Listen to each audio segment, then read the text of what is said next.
નમસ્કાર દોસ્તો, નિર્માણ સ્પેશિયલમાં પંકજ સાધુ તમારું સ્વાગત કરું છું. મિત્રો, બહુ નાના હતા ને ત્યારથી દાદીમાએ કહ્યું હતું કે કોઈ મુશ્કેલી આવે ને તો ભગવાનના શરણે જજે. ફિલ્મોમાં પણ આપણે જોતા આવ્યા છીએ. મને ત્રણેક ફિલ્મોના દ્રશ્ય યાદ છે. અવતાર ફિલ્મમાં રાજેશ ખન્નાનો પુત્ર મરણ પથારીએ પડી જાય છે. ડૉક્ટર કહે છે કે આઈ એમ સોરી, હવે કશું થઈ શકશે નહીં. ત્યારે એના ગરડા દાદીમાં કહે છે કે માँ के शरण में चले जाओ. ગીત યાદ હશે, માને બોલાયા, બરાબર. નટવરલાલ ફિલ્મમાં માણસ ખાવ વાઘ બધાને પરેશાન કરતો હતો. આખું ગામ ઉદાસ થઈને પર્વતની ટેકરી પર દરગાહ પાસે ગયું અને કાદર ખાન ગીત ગાય છે, કયામત હો કયામત હો. અને બચ્ચન મિસ્ટર નટવરલાલ બંદૂક લઈને ગામમાં આવી જાય છે ગામવાળાને બચાવવા માટે. આવા તો કંઈક દ્રશ્યો છે. એ શ્રેણીમાં એક ત્રીજી ફિલ્મ મેં જોઈ હતી, દર્દ કા રિશ્તા, જેમાં સુનિલ દત્તની દીકરીને બ્લડ કેન્સર થાય છે. એ મરણ પથારી હોય છે. એવા તબક્કે દુનિયાની બધી આશાઓ ઠગારી નીવડે છે અને એની દીકરીના અને મૃત્યુની વચ્ચે ગણતરીની ઘડીઓ ગણાઈ રહી હતી. એ વખતે ગણેશ મહોત્સવનું આયોજન થાય છે અને કોઈએ એને કીધું તું ગણપતિ દાદાને ઘરે લઈ આવ અને સિદ્ધિવિનાયક દાદા તારી દીકરીને બચાવી લેશે. અને એ ગણપતિની મૂર્તિ લઈને પોતાના ઘરે સ્થાપન કરે છે અને એની દીકરીના પ્રાણ બચી જાય છે. સૌથી પહેલાં તો આ ત્રણ ફિલ્મના દ્રશ્યો શું કહે છે? આખી દુનિયામાં જ્યારે દરવાજા બંધ થઈ જાય ત્યારે તું ભગવાનના શરણે જજે. લોકોને જેમની પૂજા કરવી છે એની પૂજા કરો. તમે લોકડાઉનમાં તો લોકોને મારી મારીને તોડી નાખ્યા. લાકડીએ મારતા હતા લોકડાઉનમાં. તો ઊભા રાખો ને કૃષ્ણના મંદિર પર 25 પોલીસવાળા, કરાવો ને સોશિયલ ડિસ્ટન્સિંગનું પાલન. તમે ગણપતિના પંડાલ પર મૂકો ને 5 કોન્સ્ટેબલ. લોકડાઉનમાં તો ઘણાને બૈડા તોડી નાખ્યા, લાલ કરી નાખ્યા. તો મૂકો 5 કોન્સ્ટેબલ, પણ પંડાલમાં મોટા ગણપતિનો પ્રતિબંધ કેમ નહીં કરો? વર શાખામાં જે લોકો જેના આધારે કમાય છે એ રોજી રોટી પર ફટકો કેમ? તમને શાક માર્કેટમાં 200 બૈરાઓ એકબીજાને સ્પ્રેડ કરે એમાં વાંધો નથી. તમને અમદાવાદના મોટા મોલની અંદર બધા લોકો ઘૂસી ગયા, ચાલુ કરી દીધો, એમાં તમને વાંધો નથી. કારણ કે એ અરબ કન્ટ્રીના શેખનું મોલ છે, એટલે એમાં કોઈ ભૂખે ના મરવું જોઈએ. તમને તમારા ટેક્સની આવકમાં રસ છે, પણ તમને લોકો ધર્મને આસ્થા ધરાવે એમાં રસ નથી. પ્રતિબંધ મૂક્યો કે આવા ઉત્સવ નહીં ઉજવવાના. કરાવો ને સોશિયલ ડિસ્ટન્સિંગનું પાલન કરાવો, કુંડાળા કરો, એમને કમાવા દો. શું હાલત થાય ખબર તમને? હું તમને પેલા ગુલબાઈ ટેકરા લઈ જાઉં કે જે મહિલાઓ ગયા વર્ષનો એમનો 2-2 લાખ રૂપિયાનો માલ પડ્યો છે મોટી મૂર્તિઓનો. મૂર્તિની સાઇઝથી કોરોનાને ફેર પડે છે. એમ છોટી મૂર્તિ से कोरोना नहीं फैलेगा, बड़ी मूर्ति से कोरोना फैलेगा. કયું લોજિક છે? કયું લોજિક છે આમાં? 3 ફૂટની મૂર્તિથી કોરોના નહીં ફેલાય અને 12 ફૂટની મૂર્તિથી કોરોના ફેલાય. તાર્કિક રીતે સાબિત કરો કયું લોજિક છે. આખા ગુલબાઈ ટેકરાના જે કારીગરો વર્ષમાં 1 વાર કમાતા હતા, આખું વર્ષ એની પર જીવતા હતા, એ લોકોને ગયા વર્ષનો માલ પડ્યો છે અને આ વર્ષે પ્રતિબંધ મૂક્યો. શું કમાય? એમની સ્ત્રીઓ આજુબાજુના ઘરોમાં ઘરકામ કરવા જતી હતી. રેડ ઝોનમાં આવી ગયું. બંગલાવાળાએ કીધું તમારે અમારા ઘરમાં નહીં આવવાનું. બહેનો જાતે કામ કરી લે છે. શેની પર ખાશે? ભુભુક્ષુમ કિમ ના કરોતી. ભૂખ્યો માણસ કયું પાપ ના કરે? કઈ દશામાં તમે એને મૂકી દીધા છે? આવો એ બાવરી સમાજના લોકોની વેદના જાણો અને એમની વાત બી સાંભળો.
ગયા વર્ષ કરતાં આ વર્ષમાં બહુ જ લોસ જાય છે અને અમારે બહુ જ નુકસાન. એટલે હદની પાર અત્યારે આત્મહત્યા કરવાનો વારો આવી જાય એવી મુશ્કેલી છે અત્યારે અમારે.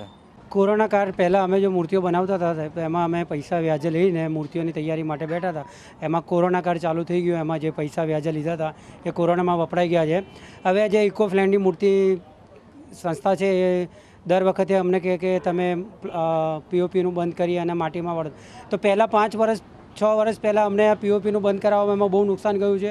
આ વખતે અમને એવું હતું કે આ જે ઇકો ફ્રેન્ડલી મૂર્તિ જે સંસ્થા છે અમને સહાય કરશે, મદદ કરશે, પણ આ વખત અમારા ઉપર કશું ધ્યાન જ નથી આપતા એ લોકો.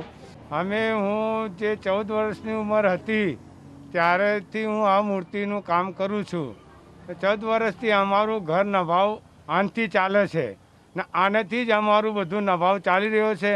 ને આ જે મૂર્તિ પીઓપીની પર્યાવરણે બંધ કરાયા પછી અમને બધા લાભ બતાવ્યા, એમાંથી કોઈ લાભ પણ અમને આપ્યો નથી. ને 4 વર્ષથી અમને કીધા જ કરે કે તમને માટી આપીશું, પીઓપી બંધ કરો, માટી આપીશું, પીઓપી બંધ કરો. અમે અત્યારે પીઓપી બંધ કરીને બેઠા છીએ તોય અમારી કોઈ સુવિધા નથી. આ વખતે ખાલી બેઠા છે અમે એમને એમ. મૂર્તિનું કામ પહેલાં કરતા હતા, 6 મહિના પહેલાં કામ મારફેંટ ચાલતું હતું, રાત દિવસ કામ ચાલતા હતા. ઘર ઘરાયું કામમાં ચાલતા હતા. છોકરા બધા ભૂસું ખોલતા હતા, વાટા ભરતા હતા, એ હાથ કાઢતા હતા, એ બધી છોકરીઓ કરતા હતા. અમે બધા કામે લાગે. નાના છોકરા ખુદ કામે લાગી જતા હતા. મોટી મૂર્તિ બનાવવામાં અમારે હેલ્પર મળતી હતી તો નાના છોકરાથી આપણે ખાતું ખોલતા હતા, હાથ નીકાળતા હતા, ટચિંગ કામ કરતા હતા. એ બધું કરતા ને અમારો ગુજારો નહીં કરતો હતો ને મોટી મૂર્તિમાં અમને ફાયદો થતો હતો. હવે ફાયદો કશું નથી, અમે લૂંટાઈ ગયા વખતે તો. આજુબાજુ નાના મોટા કામ કરવા જતા હતા. બહુ મહિલાઓ જતી હતી, બહુ જતી, 2, 3, 4 હજાર મહિલાઓ બધી આજુબાજુ સોસાયટીમાં કામ કરતી. બસ એવું બધું ઘણું કરતી. પણ ગણપતિનું બી કામ કરતા હતા. તમે ઘરે બેઠા ને તો તારે ગણપતિનું કામ તમે કરતા નથી. આવું બધું થયું ત્યારથી કોરોનાનું, એટલે કાંઈ કામ કરતા નથી. ધંધો કરીને ખાતા હતી ને અમે જાતા આવતા હતી, બધાય બંધ થઈ ગયું બધું ને અમે બેન દીકરીઓ બધે ઘરે બેઠા. અમારા છોકરા બધાય નાના 3, 4 કોઈને છોકરા હોય પણ હવે એમને ખાવા પીવાનું તો સગવડ ના હોય અમારા જોડે. અમે ગરીબ માણસ, અમે ધંધો મજૂરી કરતા હતી પણ અમને એવું સગવડ નથી મળતી. હવે અમે બહાર જઈએ તોય અમારે કોઈ ઝાલે નથી હાથમાં. એટલે આમ કે તમે બધા કોરોનાવાળા છે. ગુલભાઈ ટેકરાવાળાનું એક વાત શું છે કે નામ ખરાબ થઈ ગયું અમારા લોકોનું, એટલે અમે ક્યાંય જઈ નહીં શકતા. એવું બધું તમે કઈ સોસાયટીવાળા છે ગમે તેવું છે, અમારું બધું આવત જાવતનું કરો. અમે બધા ધંધો મજૂરી મહેનત બધું ખાઈ શકીએ, અમે ખુલ્લા આમ ફરી શકીએ, હરી શકીએ, એવું બધું તમારે સગવડ કરો. અત્યારે તો 10%માંથી 2% હશે સાહેબ. અમે અહીંયા બેઠા હોય તો કોઈ બી નીકળે શેઠિયાઓ તો અમને ખાવા આપી જાય તો એ ખાઈએ, અને સામે મંદિર છે ત્યાં જાય ત્યાંથી આપે તો ખાઈએ. અમારા છોકરાઓ પણ બહુ દુઃખી જ છે. લો ગાર્ડન બંધ, નહેરુનગર બંધ, બિલકુલ ધંધો બંધ જ છે. મારું ક્યાંય ધીરણ છે જ નથી. કોરોનાના લીધે અમને મૂર્તિકારોને ઘણી બધી મોટી અસર થઈ છે. અમારી જે પહેલાં પ્લાસ્ટર ઓફ પેરિસની મૂર્તિઓ ચાલતી હતી એ હવે સરકારે બંધ કરાવી છે અને અમને કે તમને લોકો માટીની બનાવો. અમને માટીની બનાવવા માટેની જે સુવિધાઓ મળવી જોઈએ એ મળી નથી. એટલે અમે સરકારને એવું રિક્વેસ્ટ કરીએ છીએ કે અમને માટીની મૂર્તિઓની જે તમે વહેંચણી કરતા હતા એ પણ આ વખતે આવી નથી અને અમને જગ્યાઓની ખૂબ જ મુશ્કેલી પડે છે. અમારે કોરોના વાયરસના લીધે અમને જે અમારી બેન દીકરીઓને જે સોસાયટીઓમાં જે કામ કરતી હતી એમનું પણ એ લોકોએ અહીંયા પતરા મારી અને ક્વોરન્ટાઇન એરિયા કરી દીધો, તો અમને કોઈ નોકરી પણ રાખતા નથી. બહેનોને જે બંગલે કામ કરતા એ બહેનોને પણ અત્યારે બહુ મુશ્કેલીઓ પડે છે કે અમે જ્યાં જઈએ ત્યાં અમને ક્વોરન્ટાઇન વિસ્તાર ગણી અને અમને કશું સુવિધા મળતી નથી. અત્યારે 2 હાલત છે, બધા આખા ઘરવાળા 2 હાલ છે. કોઈ અમને કામે રાખતું નથી, કોઈ અમને ક્યાંય જવા દેતા નથી. અમારા આવી બધી તકલીફ તો ઘણી બધી જ છે, પણ અમારી રીતે તો બી અમે ખીચડીઓ દાળ ખાઈને અમારી જિંદગી કાઢીએ છીએ. અમારી કોઈ સહાયતા કરતા નથી. માટીની મૂર્તિમાં બહુ તકલીફ પડે છે. અમારે 1.5 મહિનામાં 4 મૂર્તિઓ બની છે. પીઓપીની બનાવતા હતા તો અમે 20-30 મૂર્તિઓ બનાવતા હતા. એ અમારો રોજગાર હતો તો એમાં અમારું બધું પૂરું થતું હતું. આમાં કંઈ પૂરું થતું નથી. અમને કંઈ અત્યારે બેરોજગાર બેઠા હતા તોય પણ અમને આવું થયું કે ચલો 4-5 મૂર્તિ બનાવીએ. આ તો અમને મોંઘું પડી ગયું. 30, 35, 40 વર્ષથી કરીએ છીએ ધંધો, પણ સાહેબ અમને બહુ આ બીમારીમાં અમને બહુ તકલીફ પડી છે. અમને પૈસાની તંગી આવી છે અને માટીની બહુ અમને તંગી આવેલી છે. એટલે માટી અમને બહુ અમારે મૂંઘી આપે છે, 250ની બોરી આપે છે. તો અમને લેતા નહીં ફાવતા. અમે 100 મૂર્તિ બનાવતા હવે 10 મૂર્તિ બનાવીએ છીએ. કારીગર ખાસા કારીગર છે. તમે તમારો ફોટો આપો તો અમે મૂર્તિ બનાવીને આપીએ તમારી. અને આ વખતે લોકડાઉનના હિસાબે અમારી મૂર્તિના ઉપર ધંધાનો બહુ સખત અસર પડી છે અને એના હિસાબે અમને બહુ તકલીફ પડી રહી છે રેડ ઝોનમાં નાખવાથી, અને બહુ તકલીફ પડી રહી છે. જેઠીબેન પ્રભાભાઈ સતરાણી, ચખામુખીનો વાસ ગંગોત્રી સોસાયટીનો. એટલે અમે બંગલાનું કામ કરવા જતા તો બંગલાવાળા બેનને પછી આવું થઈ ગયું તો અમને બહાર કાઢ્યું. એ 4 મહિના સુધી અમે ડાઉટમાં રહ્યા. અમને કોઈ ખસ પાણી આપતા હતી ને અમે અંદરના અંદર સહેજે, પણ અમને કોઈ ધંધો નથી, કોઈ કરવાનું નથી. અમારે 4 મહિના લોકડાઉન થઈ ગયું તો અમે બધાએ એમને અંદરને અંદર રાખ્યા. મને સરકારે અમારી બહેનો બંગલે કામે જતી 4000 રૂપિયાના, હવે કોઈ બેનને પાસમાં નથી આવતા કે આવતા નહીં. દિવાળી પછી તમારે કામ ધંધે આવવાનું. અમારે પથ્થરનો ધંધો કોઈ લેવા નથી આવતા. માંસ બાંધીને અરગા ઉભા રહે છે. અમારે વ્યાજુ રૂપિયા છે અમારે 10%ના. તો અમે માલ લાવ્યો, માલ એમને અમારા જોડે પડ્યો છે, કોઈ લેવા આવતું નથી. જ્યારથી અમને ક્લસ્ટર ક્વોરન્ટાઇન કર્યા ત્યારથી લઈને અત્યાર સુધી અમને બહુ જ મુશ્કેલીઓનો સામનો કરવો પડ્યો. અમારા રોજીરોટીના પ્રશ્નો, અમારા મૂર્તિ બનાવવાના પ્રશ્ન, જ્યાં નોકરી જતા હતા ત્યાં આગળ છૂટા કરવામાં આવ્યા માણસોને, એક ટાઈમના ખાવાના પણ અમને ફાંફા પડ્યા. સરકારશ્રીએ અમને જે ફ્રીમાં જે અનાજ આપ્યું એ અનાજ ખાઈને અમને અમારા દિવસો પસાર કર્યા, અને આવનાર સમયમાં પણ અમને હજી તકલીફ રહેવાની છે. પ્રત્યેક વ્યક્તિ દીઠ જો ગણતરી કરવામાં આવે તો મે બી ગુલબાઈ ટેકરાની અંદર 700 થી 800 નાના મોટા ટેન્ટ લાગે છે. એની સરખામણી અત્યારે મે બી 5 કે 10 જ ટેન્ટ લાગેલા છે. એટલે તમે જાણી શકો છો કે કેટલું મોટું નુકસાન થયું છે. ગુલબાઈ ટેકરામાં મૂર્તિ મળશે. એક બાજુ સરકારશ્રી પરિપત્ર બહાર પાડે છે કે ગ્રાહક ભેગા નહીં થવાના, માણસો ભેગા નહીં થવાનું અને કોઈ એવું દુકાનદાર કરવાનું નહીં. હવે અમે કરીશું તો શું કરીશું? અમે ગરીબ વર્ગના કારીગરો એન્ટીના અમે છીએ, વિચરતી મૂર્તિમાં આવીએ છીએ ને અમે ઘણી ઉપર બધી રજૂઆતો કરી છે કે જો અમે આ ફેરે ધંધો ના કરીશું તો સરકાર અમને કંઈ સહાય કરો. અત્યારે તકલીફ તો એટલી છે કે એક સાંકળ તૂટી ગઈ છે. સાંકળ બનતા હવે વર્ષો લાગશે, કેમ કે જ્યાં 5 કારીગર કામ કરતા ત્યાં આજે પોતાને જ કામ કરવું પડે છે અને કારીગરો છૂટા કરવા પડ્યા છે. અને પોતાનું પ્રોડક્શન કરતાં લગભગ નહીં તો 20 થી 25% જ પ્રોડક્શન થાય છે. કેટલું નુકસાન થયું? નુકસાન 75 થી 80% જેટલું છે. આ વર્ષે નુકસાન એટલે જે કંઈ દેવું કર્યું હોય કે ખાધા પીધા આપણે બેઠા હોય એ ચૂકવવું આ વર્ષે મુશ્કેલ છે, કેમ કે વ્યાજથી પૈસા કાઢેલા એનું વ્યાજ પણ ચૂકવવાની ઘણી બધી તકલીફો પડે એવું છે. જ્યારે જગ્યા ભાડેથી રાખેલી હોય એ ભાડું કોઈ છોડવા તૈયાર નથી હોતું, એટલે ભાડું પણ હવે આવતા વર્ષે ચૂકવવાની શરતે રાખેલું છે. તો નિર્માણ સ્પેશિયલમાં આજે આપણે વાત કરી રહ્યા છીએ કે ઉજવણી પરનો પ્રતિબંધ. જન્માષ્ટમી નહીં ઉજવવાની, ગણેશ મહોત્સવ નહીં ઉજવવાનો, 3 ફૂટની મૂર્તિથી જ ઉજવવાનો, 13 ફૂટની મૂર્તિથી કોરોના થઈ જાય, 20 ફૂટની મૂર્તિથી કોરોના થઈ જાય. કેવી હાસ્યાસ્પદ વાતો છે.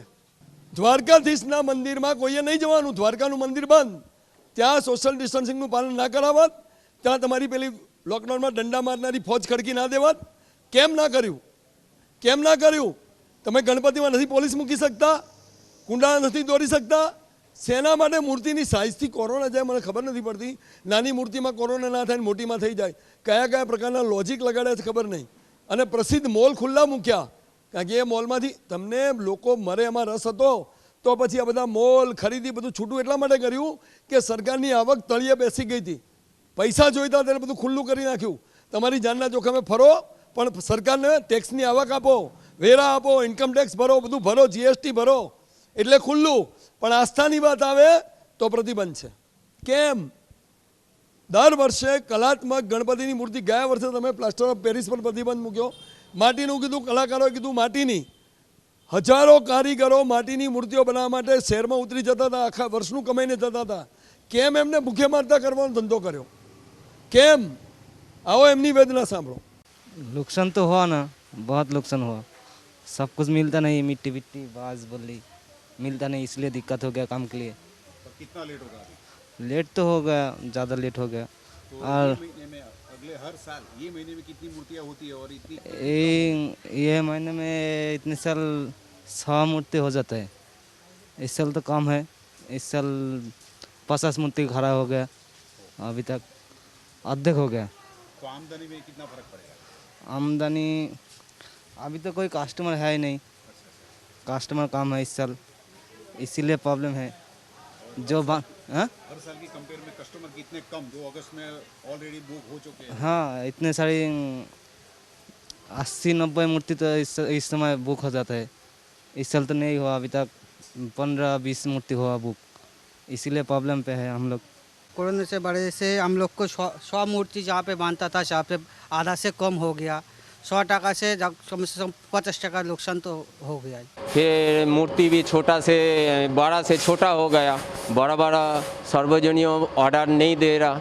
फिर 2 फुट 3 फुट से हमारा काम चालू हुआ, किंतु बड़ा बड़ा सार्वजनिक मूर्ति बड़ा बैठने नहीं तो पैसा भी नहीं हो रहा, तो बहुत ही तकलीफ में है।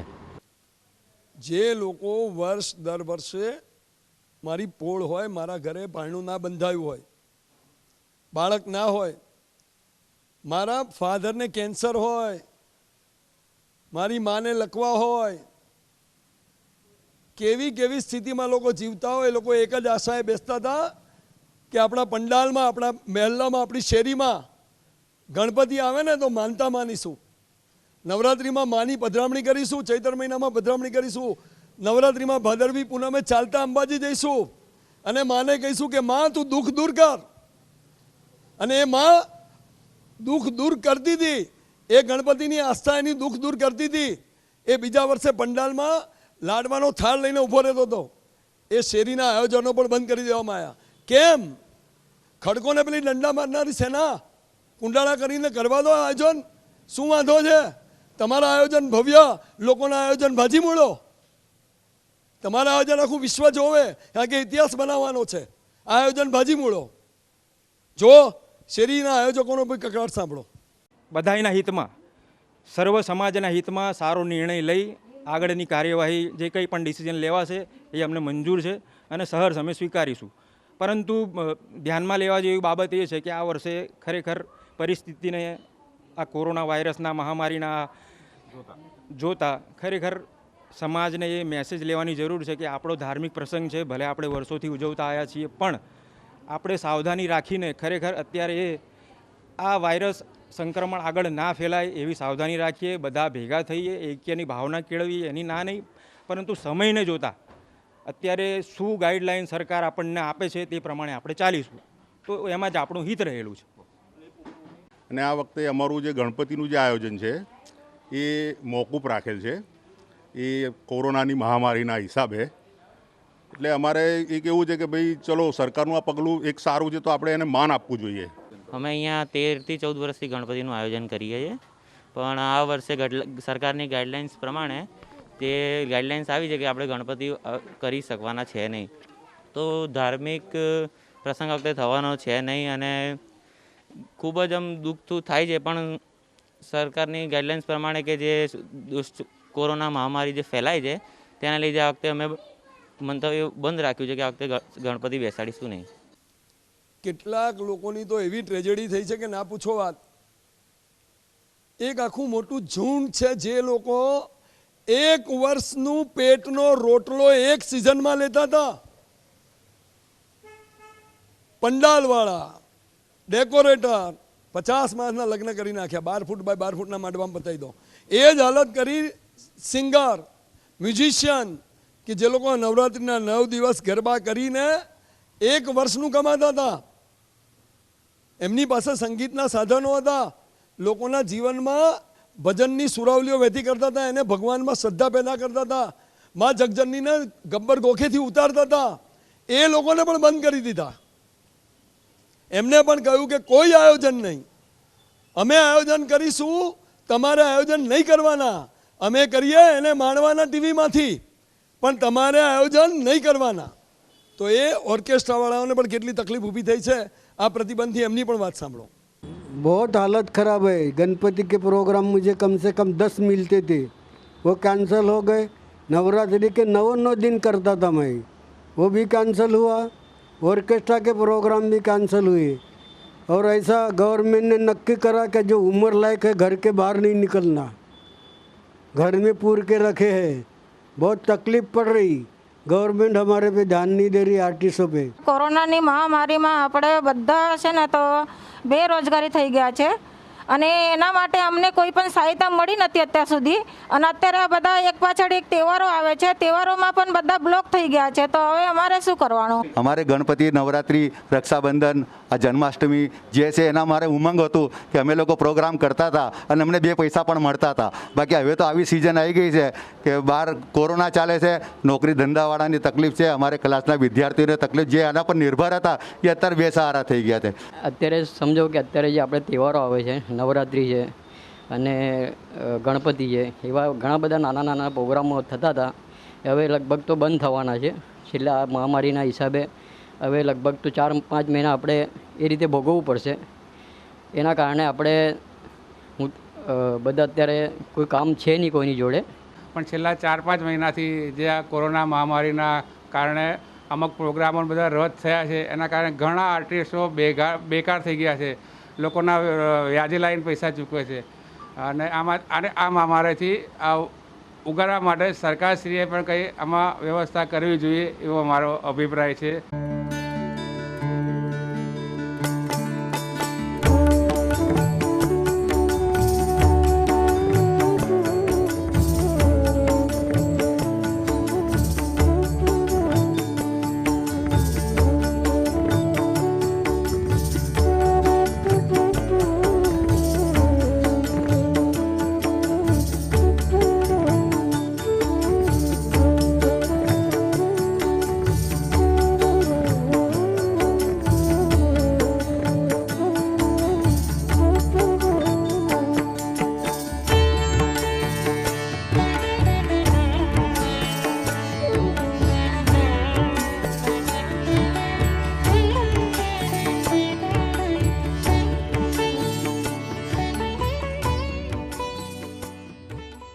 અમારી દ્રષ્ટિએ સોશિયલ ડિસ્ટન્સિંગનું કડક પાલન કરાવી અને જે લોકો લોકડાઉનમાં બરડા તોડી નાખતા હતા એમની ફોજ ઉતારી અને તહેવારો ઉજવી શકાય છે.